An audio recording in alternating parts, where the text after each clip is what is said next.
Good evening. Welcome to Living Arts. I'm your host, Jackie Suarez. Thank you for tuning in. Tonight we're going to be speaking with Lady Peachena with the Great Divas of Gospel. Miss Peachena, how are you? I'm great. Glad Welcome, to be here. Welcome to the show. Thank you. I've been really excited to talk to you, and I'll just Okay. break this down for my audience. I got in touch with Kim Clark, who's the organizer of Women in Jazz Yes. for Women's History Month. Yes. And there's going to be a bunch of performances throughout Westchester and New York City. Yes. And all of the outer boroughs. And she mentioned your name right away as someone to have on the show. You're a fellow Peekskill native, or not a Right. native, but you're living here in town. Yes. So I was really glad to be able to have you on the show. So Thank you. thank you for coming on. So I'm not even sure really where to start because you have so much information here. But why don't you give our audience just a little background on how you got started in gospel? Oh, wow. Well, I'm a preacher's daughter, Oh, okay. and my father started me singing in church when I was 5 years old. So, and I loved it. I was very shy. I wasn't a great talker, but I loved to sing. And he used to call me up whenever there was, a free moment to sing a solo, and that's how I got started. Wow. So where'd you grow up? I grew up in Salisbury, Maryland, on the Eastern Shore, Okay. about 30 miles from Ocean City. Wow. Yeah, I think I know exactly where that is. Yeah. So as you got older, did you have any kind of formal training involved with? With music? Yes. No, None at all. no. Just listening to the radio, listening to all of my favorite singers, Smokey Robinson, Marvin Gaye, Harry Belafonte, Aretha Franklin.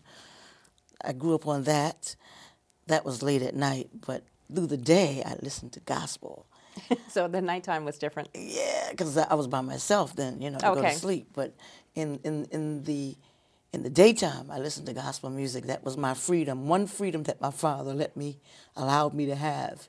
So I listened to the famous Davis sisters, the Clara Ward singers, Marion Williams and the Stars of Faith, the Reverend James Cleveland, Aretha Franklin. I grew up on that music.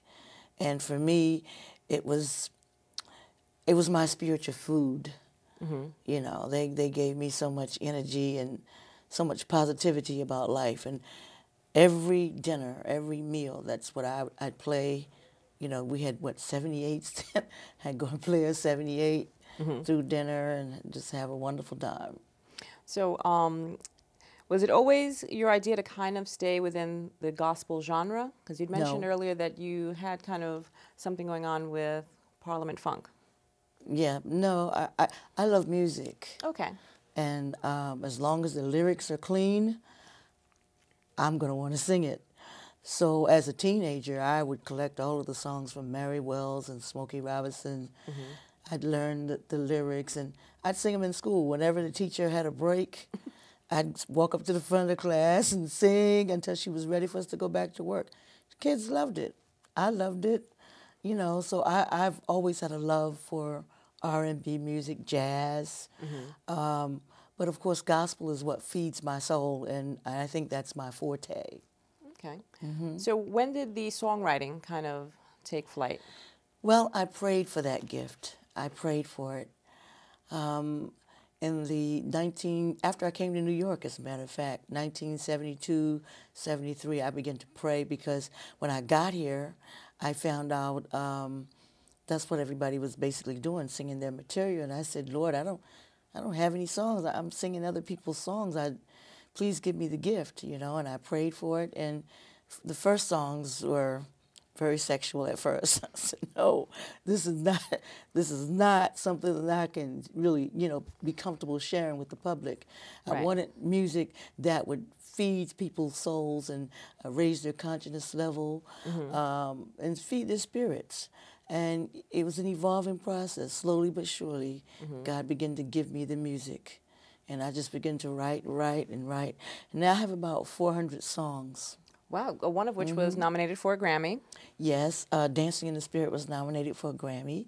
The Whinings, they were very popular in the late 80s. And they recorded it on the late Ron Winans Family and Friends album. and it became a smash hit all over the world. Wow. Yeah. So I'm happy about that song. And then here we are, 25 years later, to get the opportunity to perform the song on Showtime's The Big C, directed. I think I'm the only female gospel singer that's had that opportunity to direct the choir and sing the song as well. I saw that because I'm actually a fan of that show. Oh, you did? Yes, I absolutely did. Gabrielle Sididay. Yes. Gabrielle Sididay? Yes. She was, you know, a member of the choir. Yes. Yeah, no, yes. so that was awesome. So you It got to meet the was. cast and It Laura was. Linney. It was, and I still get residuals from it today. That is Still. beautiful.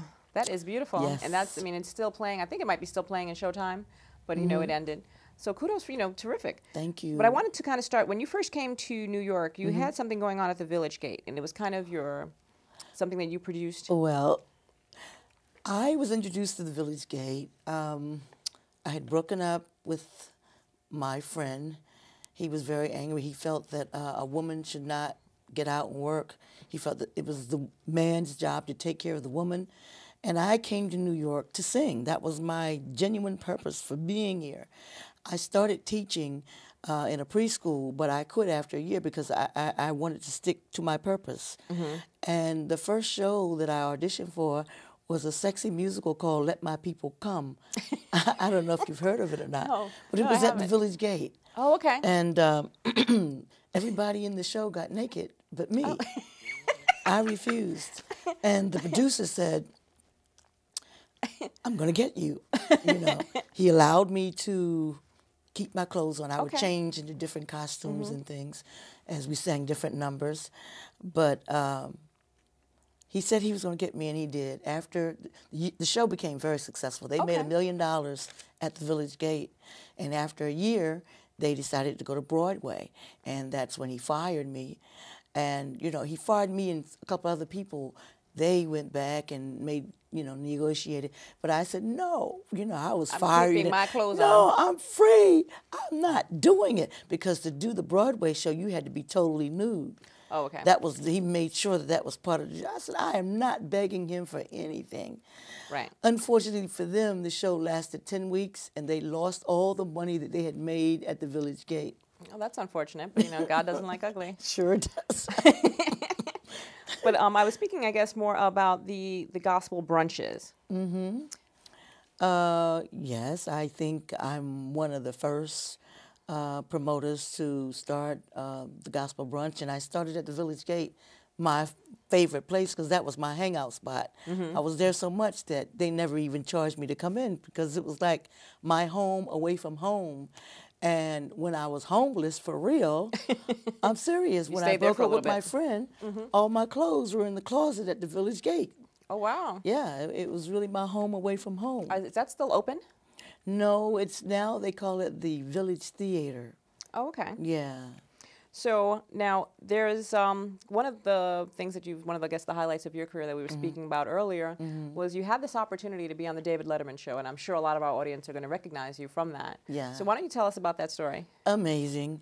The thing about it is I was singing in another choir at another church, and they were going to Greece, and I wanted to go to Greece so bad. So I stood up to go to Greece, and the Spirit said, sit down, you're not going nowhere. And I'm like, I'm looking around to see who's talking.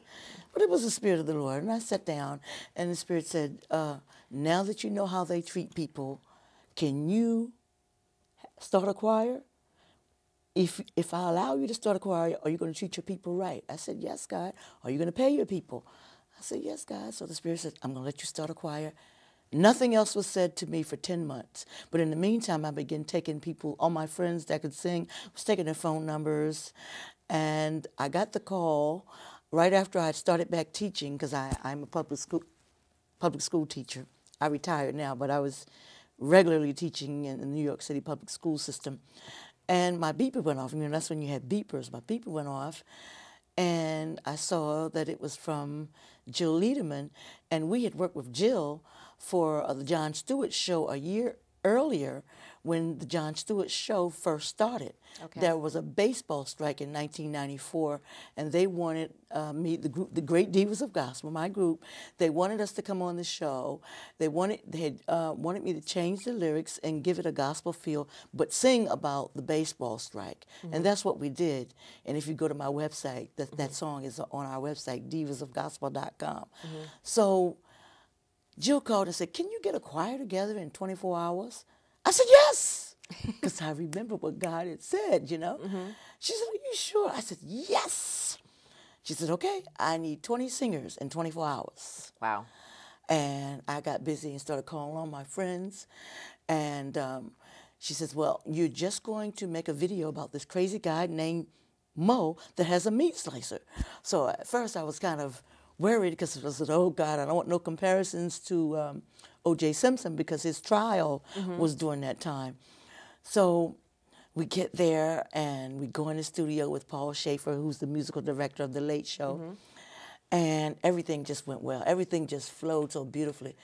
And he stopped after a while. He says, "You all have some amazing voices." He said, "You all need to be on TV." So after we finished filming the video, he had us on TV the very next night. Wow. And I was so happy I danced all over that stage. The Ed Sullivan Theater, the same place where Mahalia Jackson used to sing. Oh, baby, I shouted all over that stage. I was so happy. And after that, they kept calling us back to do other things, to sing behind other singers. So as a part of the skits, but performing as Yeah, well. we were part of the skits. And we backed Darlene Love. We backed the comedians. Oh boy, I can't think of the names right now, but we backed a lot of artists. Enrique Iglesias, his first television experience was with us, and that turned out really nice. Martin Shore, Steve Martin. Oh, wow. Yeah, we backed them and some other singers. And it turned to be a wonderful experience. And what happened, we were on that show for 10 years in a row, from October 1995 to November 2005. Okay, so just Yeah. up until recently. And then Yes. every year, a couple times you'd be performing, Yes. or they would include you in the skits? Yes. So what yes. kind of jumped off from that? What other opportunities presented themselves? Well, we got to do other television shows. We did MTV Unplugged with 30 Seconds to Mars. That's a rock band. We did Best Week Ever on VH1. On that one, I wrote a Get Well song to the rapper Lil Wayne last year when he had OD, on Zip, or whatever that is. syrup, yeah. So I wrote him a Get Well song, and basically saying, stay off drugs. Yeah, and they played, they didn't play the whole song. They just played a It's kind of tongue-in-cheek. Yeah, they played a snippet of it and featured it the whole weekend. We do a lot of weddings. We get calls for weddings, for corporate events, for parties. We've been doing a lot of gigs, thank God. So your group that's together, you also produced or wrote a play Yes. called The Great Divas of Gospel. Yes. So that was off Broadway, and you've actually done some touring in Spain as well. Yes. So does that change periodically? Do you change the music, or is the play remaining the same? The play remains the same, but I want to talk about the choir. The choir is called The Late Show's Gospel Choir, after CBS TV's Late Show with David Letterman. Okay. And that's the name that we've been booked under ever since 1995. And yes, we do change our show. We're very flexible. We can sing anything. I've learned that if a client tells you they want a certain, certain songs that you want to sing, as long as the lyrics are clean, we will sing it. We can sing in Latin. We've sung in Spanish. We've sung in French. Whatever the client wants, we provide that service. Yeah, and we have a lot of fun doing it. It sounds like it. Yeah, earlier this month we sang at St. Joseph's College in Patchogue. I hope I'm saying it right. Patchogue, it's on Patchogue, Long Island. right? Yeah, You're right. Yeah, it was wonderful, wonderful experience. So we travel all over. Yeah, I mean, that's just being booked in Spain, for that amount of time, or, almost 2 years in a row. That must have been a great experience for you. That was an awesome Who knew experience. that the Spaniards were into gospel music? It was the most amazing thing because everywhere we went was completely sold out. Completely sold out. Look at that. People were banging on the floor, screaming, hollering. I said, you know, I had to come to Spain to find love because there they really, really loved us.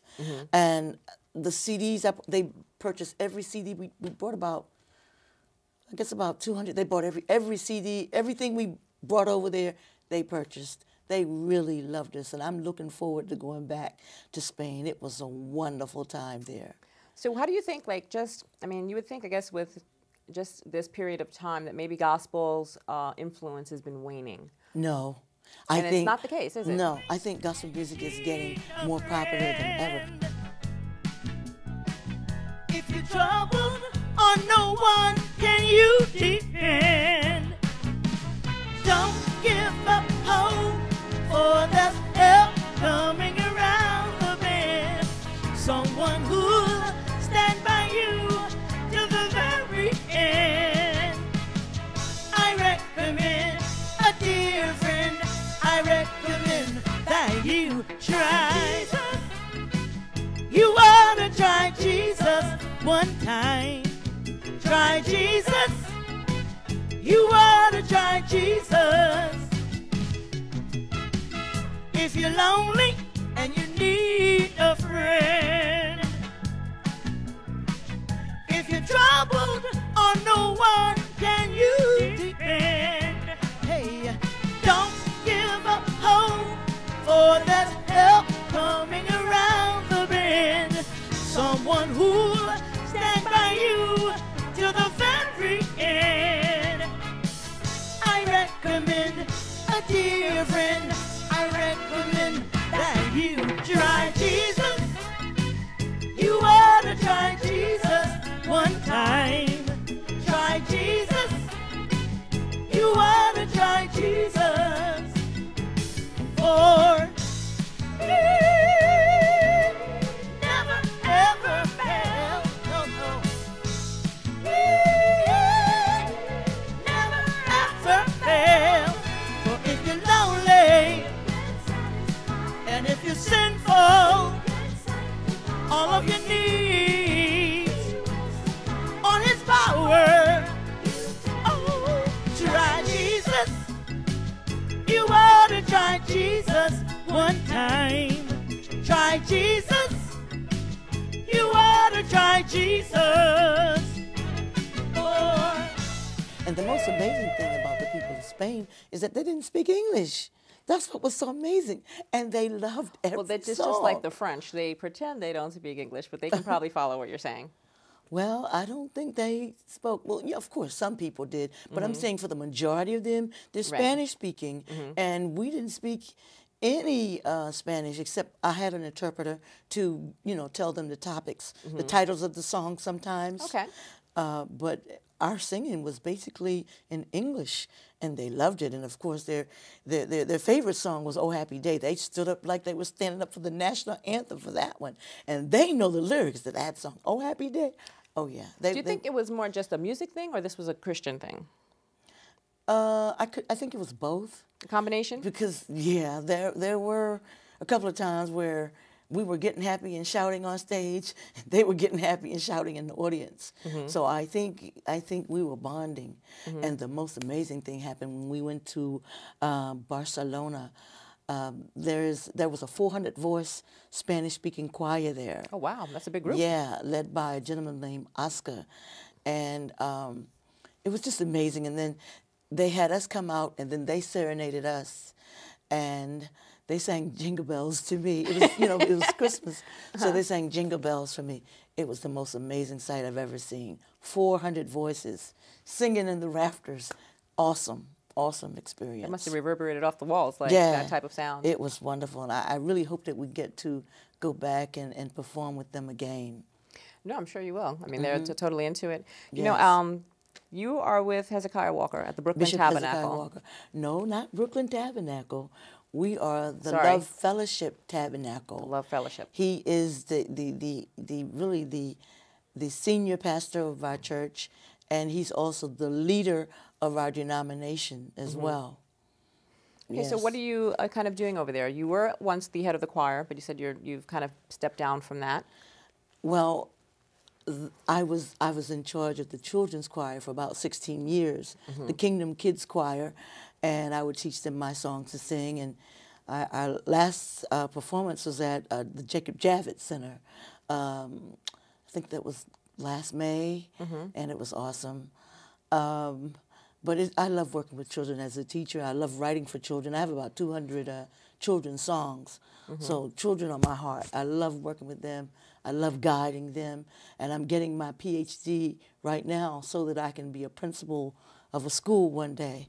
Wow. Because You that's just where don't my stop, heart huh? is. No, that's where my heart is, guiding children. And in the meantime, I've written a reading, writing, and music curriculum for them once I find a school that I'm really looking forward to implementing, because our children, I want to push them to excellence, basically, through music. And I think that's one of the best ways to get them to read and become better readers. Oh, for sure. But I mean, but you kind of had a choir of young voices like that must be, you know, exceptional. Awesome experience.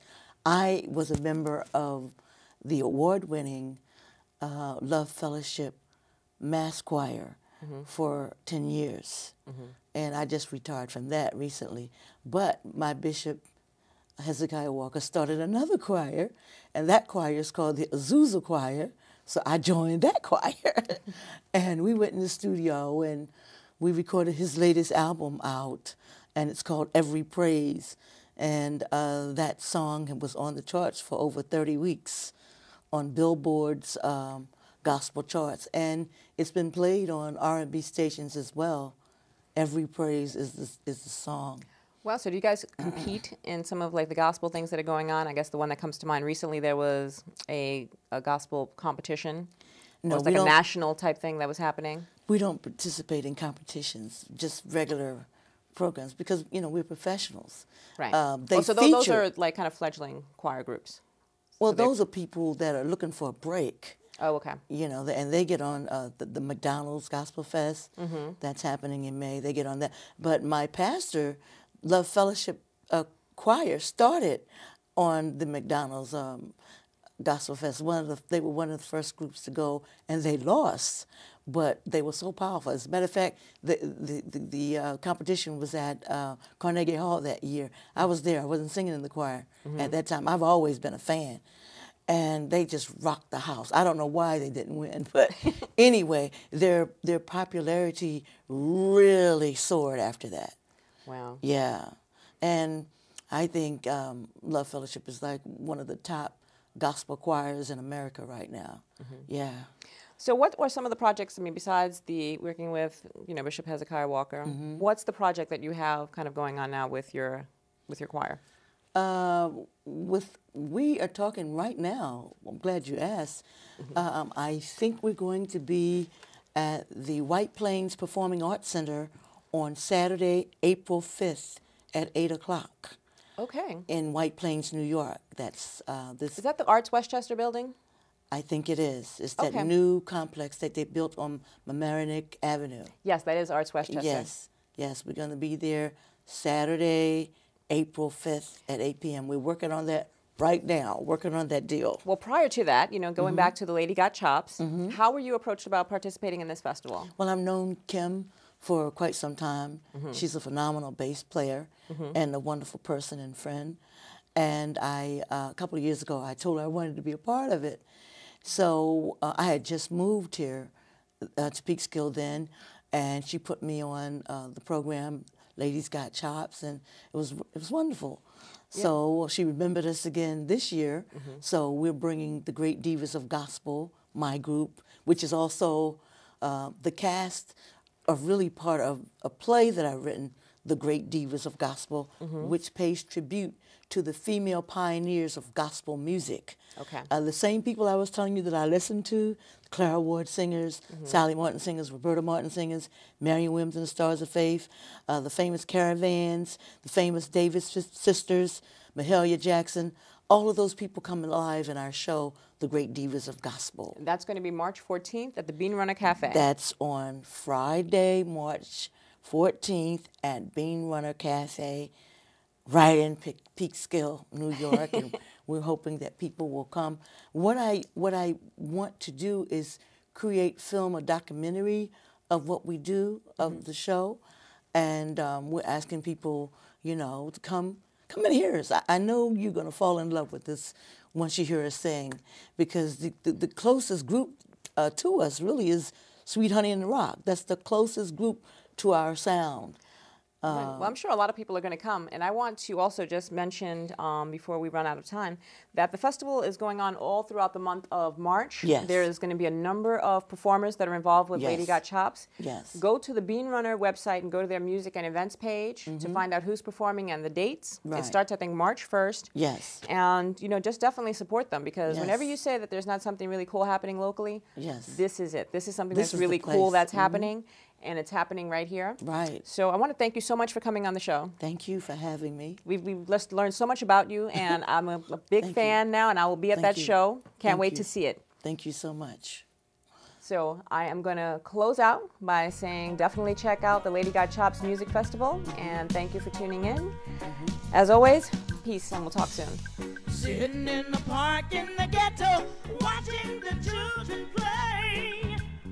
Looking through the eyes of these condemned kids, what do they see each day? Oppression, frustration, humiliation, starvation. It's hard times. Ooh, it's hard times. Yeah, it's hard times. Ooh, yeah, it's hard times. Through the windows of the ghetto, there's no hope I can see. My vision is a black depression, pain and a poverty. Oppression, frustration, humiliation, starvation. It's hard times. Ooh, it's hard times. Yeah, it's hard times. Ooh, yeah, it's hard times.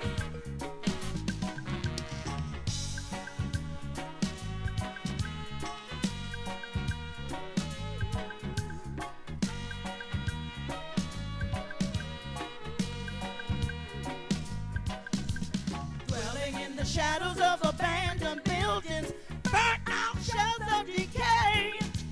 No heat, no gas, no clean clothes to wear. Why go to school today? Oppression, frustration, humiliation, starvation. It's hard times. Ooh, it's hard times. Yeah, it's hard times. Ooh, yeah, it's hard times. Me say me born in the Babylon, and me cool in the Babylon. Me say me can't get no work, no, me can't get no sleep. Me can't get no work, no, me can't get no sleep. Me say me living in the streets, oh. Me say me living in the streets, oh. These hard times, ooh Lord, these hard times, yeah. These hard times, nothing but hard. Hey, me say me born in a Babylon, and me cool in the Babylon. Me say me can't get no work, no, me can't get no sleep. Me can't get no work, no, me can't get no sleep. Me say me living in the streets, oh. Me say me living in the streets.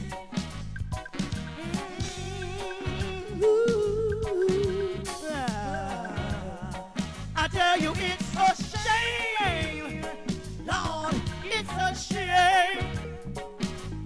It's a shame. Oh, such a dirty shame. So many people living the lives away in the streets. Hey.